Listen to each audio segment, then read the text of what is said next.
I think we're still probably in the middle of it. So I don't think there is a possibility of the lockdown finishing next week. But I've been asking myself quite a lot how we're going to deal, even in terms of work, because so far the measures we took has been very good. No one has been sick. So that means that what we have put in place is actually working. But I've also been thinking, when people come back, how people are going to come back, how people are going to be dealing with, to be close to each other,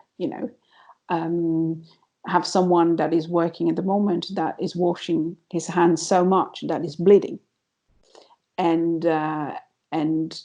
work in the kitchen. Usually you wash your hands all the time anyway, but then you kind of learn how to balance out the washing up, and then people are way more conscious of putting creams and things like that. I had a conversation with this person and say, could you make sure, one, you put more cream, and two, we need to wash our hands, but then is up to where is actually the necessity, up to where is the anxiety that you actually need to wash it, because you either get sick or either you can give sickness to someone. So I think it's going to be quite interesting, at least in the food environment, to see how people are going to come back and at the factory, and kind of how they're going to be dealing with each other. Do you think, with you guys, do you think you were not lucky, but you seem to have got through this, through the online stuff, and that's all gone quite well? Do you think there'll be a lot of food production companies that just don't make it through this period? I have been talking a little bit with a few colleagues in the area, and not everybody had that much success at these times. And I do have a few colleagues in the industry that are very, very concerned, especially because I found this quite interesting. Well, the government is putting in place quite a lot of help, and the possibility of basically not paying your rent for a few months, but they all saying to me, well, the issue with that is you're still going to need to pay it, and we don't know how quickly we're going to be able to make money enough to pay for everything, and also to pay for things that we couldn't pay 3 months ago. And actually, when you think, when you think of a business, so that means if you think of a restaurant, it's not just the fees, that let's say the VAT, the rent, the staff itself, but then you have all the suppliers that you probably are in terms with them, and then probably your terms of payment are coming through time, and then you need to pay them, but then you don't have. So that means you cannot pay them. So that means they don't have an income coming to them, and that actually generates a whole. It's very complex, and I do think some of my colleagues will be actually not having a job to go back to. I was about actually to have someone new in the kitchen, in the team, and she was supposed to arrive just a week ago. And I gave her a call explaining that unfortunately I could not guarantee to have her in.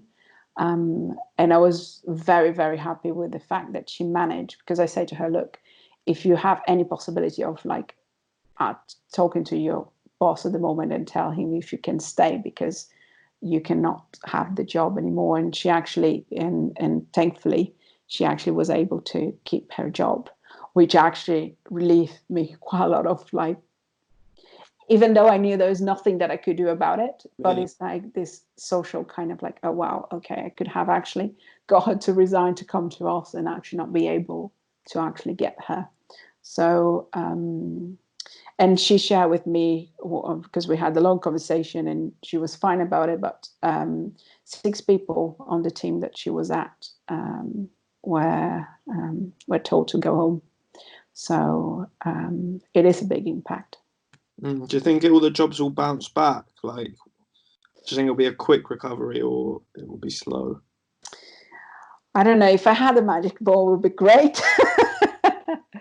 I don't know. I have no idea what I'm doing. Honestly, like, I'd planned to go to Canada and explore some things there. And yeah, it's just, you mentioned it. It's not going to be one day that like you can go back. It's not going to be like one day that everyone's like, "Yep, back to work." Yeah. So I don't know what I'm going to do. And then even thinking about going back at all, say this goes on for months, my life might have changed so much. I got invited on this like fun little speed dating thing, and I didn't find love. But what if I did?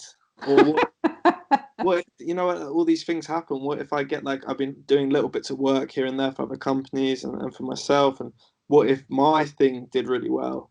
I'd be like, well, I'm not going to go to Canada because the UK actually likes me now. So yeah, it's so hard to say. I'm trying to think of things that I can do right now, and that's been these conversations and trying to get in some sort of shape. That I like playing sports and stuff. I can't play with anyone, but just like going out on runs and stuff, and they're the only things you can do, and just go from day to day. I can't.